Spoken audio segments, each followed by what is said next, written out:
समोर अहिल्याबाई होळकर यांच्या जीवनाविषयी एक संवाद सादर करणार आहोत। अहिल्याबाई होळकर हे फक्त एक राणी न होत्या तर एक आदर्श देशशासक आणि लोकमाता होत्या।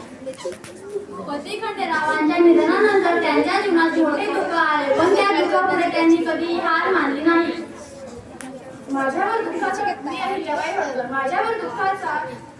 दुःखाचा डोंगर कोसळला होता, पण त्याहूनही मोठे दुःख माझ्या प्रजेचे होते। म्हणून मी ठरवले माझे जीवन आता प्रजेच्या सेवेसाठी। त्यांनी न्याय व शिक्षणाला महत्त्व दिले। आज आपण शिक्षण घेऊन समाजासाठी काहीतरी करूया। त्यांनी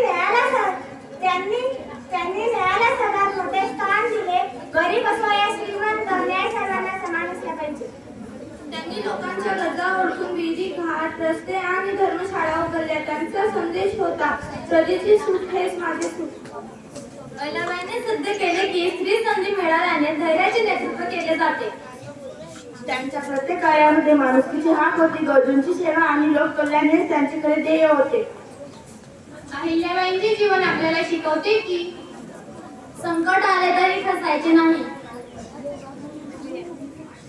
शिक्षणातील साथ सोडायची नाही, अन्याय सहन करायचा नाही, गरजूंना मदत करायची, स्वतःच्या सामर्थ्यावर विश्वास ठेवावा, माणुसकी नेहमी